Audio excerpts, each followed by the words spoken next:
Hello friends, कैसे हैं आप सब दोस्तों। आज इंडिपेंडेंस डे है और happy independence day to all of you.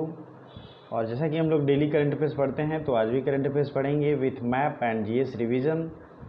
और चलिए शुरू करते हैं। उससे पहले मैं एक चीज़ कहना चाहूँगा, हमारी स्वतंत्रता जो है वो बहुत अमूल्य है, अतुल्य है। स्वतंत्रता की कोई कंपैरिजन नहीं हो सकती है, ना किसी के द्वारा इसका विस्तृत व्याख्यान किया जा सकता है। ठीक है, तो आपके हिसाब से स्वतंत्रता का मीनिंग कुछ और है, किसी और के हिसाब से मीनिंग कुछ और है। तो अपने स्वतंत्रता को कायम रखिए, इसका ध्यान रखें कि दूसरे की स्वतंत्रता का हनन ना हो। कोई भी एक्टिविटी करें, जियो और जीने दो की पॉलिसी हमेशा रखें। तो पहला क्वेश्चन है, केन्या में भारत के नए उच्चायुक्त कौन नियुक्त किए गए हैं? New ambassador of India in Kenya. तो जैसा कि आपको पता है, केन्या एक अफ्रीकी कंट्री है और विजेंद्र पाल ये केन्या के नए एम्बेसडर नियुक्त हुए हैं। ठीक है, जब भी हम लोग अफ्रीका का मैप देखते हैं तो मैंने आपको दिखाया भी है। और केन्या की राजधानी हो जाती है नैरोबी। मैं अभी भी दिखाऊंगा मैप आपको। तो ये रहा अफ्रीका का मैप और इम्पॉर्टेंट डेज को हम लोग सिर्फ देखेंगे। ठीक, तो ये सबसे ऊपर है इजिप्ट। आपने स्वेज नहर का नाम सुना होगा, तो यहीं पे ये स्वेज नहर का पार्ट है जो मेडिटेरेनियन सी को रेड सी से या इंडियन ओशियन से जोड़ता है। एक तरीके से ये पूरे दुनिया की सी लिंक है।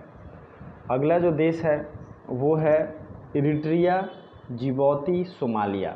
ये हॉर्न ऑफ अफ्रीका के नाम से जाने जाते हैं, तो आपको ये जानना चाहिए। हमने बात की थी केन्या की, तो ये है केन्या। केन्या की राजधानी है नैरोबी। और अगर आप लोग याद करके बता सकते हो तो प्लीज़ कमेंट करके बताओ किस इंटरनेशनल हेडक्वार्टर का, इंटरनेशनल ऑर्गेनाइजेशन का हेडक्वार्टर है केन्या की राजधानी नैरोबी में। बहुत इजी है, मैंने कई बार जिक्र भी किया है। और भी कुछ इंपॉर्टेंट देशों को देखना हमारा काम है, जैसे साउथ अफ्रीका। तो साउथ अफ्रीका का 3 राजधानी है, आपको पता होगा। करेंसी है रैंड। ओके, साउथ अफ्रीका की 3 राजधानियाँ कौन कौन सी हैं? तो केप टाउन है, ब्लोमफोंटेन है। ठीक है, ब्लोमफोंटेन है। और तीसरी राजधानी का नाम क्या है बताइए?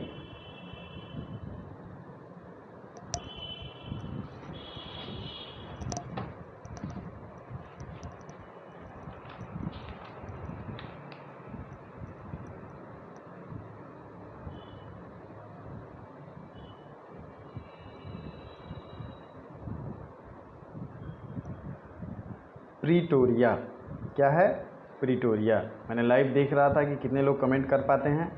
तो ये है प्रीटोरिया। इसलिए मैप जब भी देखो आप, तो ये इस चीज़ का ध्यान रखो कि आपको याद है कि नहीं याद है। रिवीजन खुद ब खुद करो, कमेंट करो, लाइव कमेंट करो। और जब लाइव रहते हो तो ये खास करके किया करो।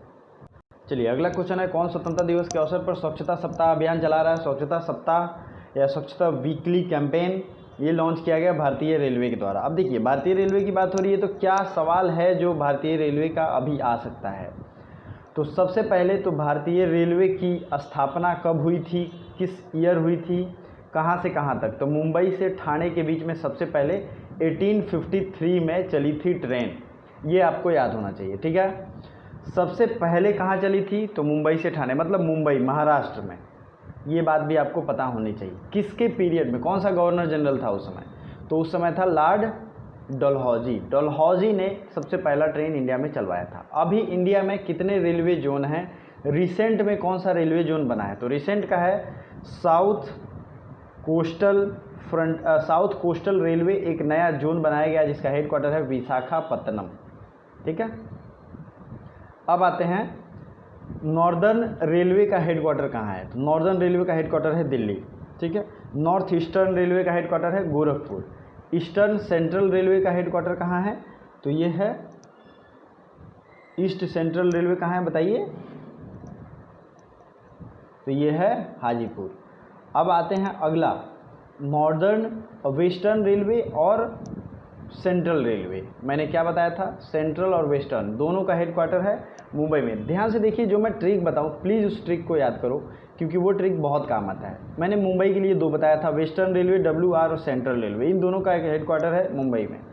तो आप दिमाग में सेट कर लोगे 2 का हेडक्वार्टर। उसी तरीके से ईस्टर्न रेलवे का हेडक्वार्टर और साउथ ईस्टर्न रेलवे दोनों का हेडक्वार्टर है कोलकाता, तो ये दोनों भी आपको याद हो जाएगा। अब देखिए नॉर्थ ईस्टर्न फ्रंटियर रेलवे की मैंने बात की, तो इसका हेडक्वार्टर कहाँ है, गुवाहाटी में।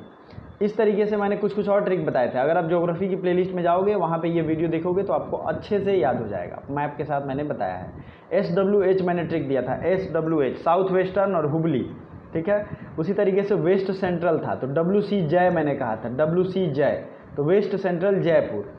इस तरीके से बहुत सारे ट्रिक वहाँ पे आपको मिल जाएंगे। तो अभी के लिए रिवीजन इतना काफ़ी है, बाकी चीज़ें आप वहाँ पे ज्योग्राफी की प्लेलिस्ट में देखोगे मिल जाएगा। बिहार प्रदूषण नियंत्रण बोर्ड ने किस IIT के साथ समझौता किया? Bihar pollution control board has treaty with which IIT? तो ये IIT दिल्ली के साथ समझौता किया गया प्रदूषण को रोकने के लिए, खासकर पटना जैसे शहरों में जहाँ पे शहरीकरण के कारण बहुत ज़्यादा प्रदूषण प्रभावी है, ठीक है। तो IIT दिल्ली, प्लीज़ बिहार के जो भी एग्ज़ाम्स देने वाले लोग हैं वो इस बात को ध्यान में रखेंगे।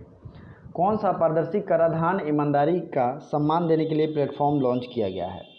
तो ये लॉन्च किए हैं नरेंद्र मोदी ने, जो ऑनेस्ट टैक्सेशन होगा उसके लिए प्राइज़ अवार्ड या जो भी प्लेटफॉर्म है वो नरेंद्र मोदी ने लॉन्च किया है। आपको ये याद रखना चाहिए, क्योंकि अभी टैक्सेशन पे रिफॉर्म के लिए ये एक लास्ट स्टेज में है और काफ़ी सारे सुधार किए जा चुके हैं। फोर्ब्स मैगजीन ने 2020 के सबसे महंगे एक्टर्स की सूची जारी की है, ठीक है। इस सूची में शीर्ष स्थान पे कौन है? तो Forbes magazine, according to Forbes magazine, Dan Johnson, आपने इनकी फ़ोटो भी देखी होगी और बहुत सारी मूवी में ये हैं, आप देख सकते हैं इनको आराम से, इनका नाम सर्च करिए डेन जॉनसन। इनका एक और नाम है द रॉक, काफ़ी बॉडी बिल्डर हैं और ये बहुत ही ज़्यादा प्रभावशाली एक्टर भी हैं, ठीक है। तो मोस्ट एक्सपेंसिव होगा, ना कि एक्सटेंसिव होगा, यहाँ ये मिस्टेक हो गया है।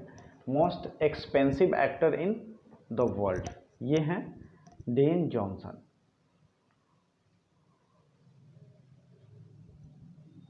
चलिए आगे बढ़ते हैं। भारतीय स्टार्टअप कंपनी रूका रूट एरोस्पेस ने अपने अपर स्टेज रॉकेट इंजन का सफलतापूर्वक परीक्षण किया है, इसका नाम क्या है? तो ये इंडिया की एक स्टार्टअप कंपनी है रूका रूट। स्कारूट, दरअसल स्काई रूट है यहाँ पे, रूका रूट नहीं हुआ, स्काई रूट। और इसने अपना खुद का rocket engine upper stage develop किया है जिसका नाम रखा है रमन। रमन आप समझ रहे हैं, रमन इफेक्ट। सीवी रमन फिजिक्सिस्ट थे, एक बहुत बड़े फिजिक्स के ज्ञाता थे, इनके नाम पे ये रखा गया है, ठीक है। चलिए आगे बढ़ते हैं। ये जरूर याद रखिएगा क्योंकि ये बहुत इंपॉर्टेंट है। स्पुतनिक 5 से आपको क्या याद आता है? तो जो वैक्सीन डेवलप की गई है रसिया के द्वारा उसका नाम है स्पुतनिक 5। हाँ, कुछ लोगों ने बहुत कमेंट किए थे कि सर ये वैक्सीन सबसे पहले उनकी बेटी को दिया गया है ना कि पत्नी को। तो हाँ, मैंने मिस्टेक से ये कह दिया था, उनकी बेटी को सबसे पहले ये वैक्सीन दिया गया है टेस्ट ट्रायल के तौर पे, और ये आपको ध्यान रखना चाहिए, पत्नी को नहीं। It was my mistake, I am extremely sorry for that. अंतर्राष्ट्रीय आर्थिक संबंधों पर अनुसंधान के लिए गठित भारतीय परिषद के नए अध्यक्ष किसे नियुक्त किया गया है? तो इंटरनेशनल इकोनॉमिक रिलेशन पे रिसर्च के लिए जो टीम बनाई गई है उसके लिए प्रमोद भासिन अध्यक्ष हैं। क्या नाम है इनका? प्रमोद भासिन, ठीक है। अब नेक्स्ट इंपॉर्टेंट पॉइंट आपको जो ध्यान रखना है वो ये है कि आप वीडियो को लाइक करें तथा जितने भी आपके नोन व्हाट्सएप ग्रुप हैं सब में शेयर करें। और अगर आप पहली बार विजिट कर रहे हैं चैनल पे तो सब्सक्राइब करना ना भूलें। सर आप सब्सक्राइब करके बेल आइकन को जरूर दबाएं। कितने पुलिसकर्मियों को जांच में उत्कृष्टता के लिए केंद्रीय गृह मंत्री पदक 2020 से सम्मानित किया गया? मतलब होम मिनिस्ट्री के द्वारा मेडल कितने पुलिसकर्मियों को दिया जाएगा? ये नंबर बहुत ज़्यादा इंपॉर्टेंट है। तो 121, ये नंबर जरूर याद रखिए, सबसे ज़्यादा एग्जाम में आएंगे। किसने स्वच्छ भारत मिशन एकेडमी का शुभारंभ किया है? स्वच्छ Bharat mission academy started by, तो ये शुरू किया है किसने? गजेंद्र सिंह शेखावत, गजेंद्र सिंह शेखावत, ठीक है। दोस्तों हमारे इस चैनल पे लूसेंट की एक सीरीज चलाई जा रही है। लूसेंट के बहुत सारे वीडियो आ चुके हैं, अगर आपने नहीं देखे हैं तो ज़रूर देखिए, आई बटन दबाइए और उन सारे वीडियोस को देखिए, ठीक है। इसके अलावा हमने 10 दिन लूसेंट टारगेट एक सीरीज स्टार्ट किया है जिसमें हम पढ़ाएंगे, रिवीजन कराएंगे, ट्रिक बताएंगे, उसके आगे आपको खुद पढ़ के आना है, फिर हमें उसे रिवीजन करना है। ऑन स्क्रीन रिवीजन करेंगे तो आपको लॉन्ग टर्म तक याद रखेगा, आपको दोबारा पढ़ने की ज़रूरत नहीं पड़ेगी क्योंकि अब शायद टाइम भी नहीं है कि दोबारा पढ़ पाओ, ठीक है। तो ये आपको याद रखना है। चलिए अगला देखते हैं, our only home a climate appeal to the world. ठीक है, ये इस पुस्तक के लेखक कौन है? तो ये दलाई लामा के द्वारा ये किताबें लिखी गई हैं। रिसेंट के कुछ डेज में बहुत सारे इंपॉर्टेंट बुक्स आए हैं, तो 1 से 15 तारीख का जो करंट अफेयर्स आएगा उसमें मैं सब किताबों को एक जगह रखूँगा, आपको घबराने की ज़रूरत नहीं है और उसे आप ज़रूर देखिएगा क्योंकि वो मोस्ट इम्पॉर्टेंट है किताबें अभी जो आ रही हैं। ठीक है, our only home a climate appeal to the world, ये किताब लिखा गया है दलाई लामा के द्वारा। ठीक, जो कि तिब्बत से एक तरीके से भाग के इन्होंने भारत में शरण ली है। किसने कनेक्टिंग कम्युनिकेशन चेंजिंग नामक पुस्तक का विमोचन किया? कनेक्टिंग कम्युनिकेशन चेंजिंग नामक बुक लॉन्च्ड। विमोचन मतलब उसे एक तरीके से सबके सामने लाना, तो ये राजनाथ सिंह और प्रकाश जावड़ेकर दोनों ने मिलकर इसका विमोचन किया है।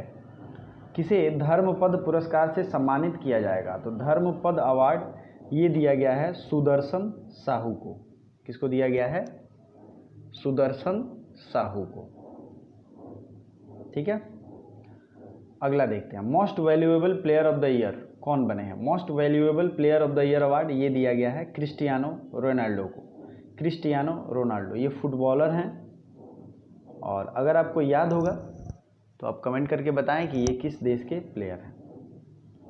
अगला क्वेश्चन है, लद्दाख पुलिस के झंडे का अनावरण किसने किया है? Who inaugurated Ladakh police flag?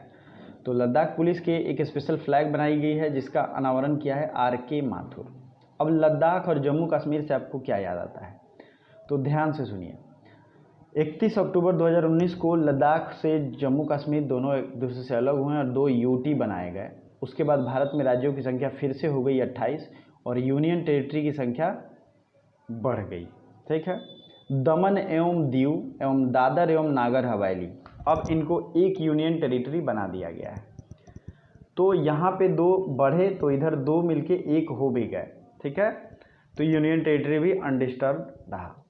अब अगला पॉइंट कि अभी भारत में कितने स्टेट और यूनियन टेरिटरी ये तो आपने देख लिया। दूसरी चीज़ आपको ये याद रखनी है, तो जम्मू कश्मीर के जो सबसे पहले गवर्नर उस समय बने थे वो बने थे GC मुर्मू। ठीक है, क्या नाम था इनका? GC मुर्मू, गिरीश चंद्र मुर्मू, जो कि अभी हमारे वर्तमान टाइम में कैग अपॉइंट किए गए हैं, कंट्रोलर एंड ऑडिटर जनरल। ठीक है, और दूसरी चीज़ है हमारे IIT BHU के एल्यूमिनी जो हैं उनको अपॉइंट किया गया है वहाँ का उपराज्यपाल जम्मू कश्मीर का। तो BHU से इतने बड़े बड़े लोग पढ़ते हैं, इस बात का आपको गर्व होना चाहिए।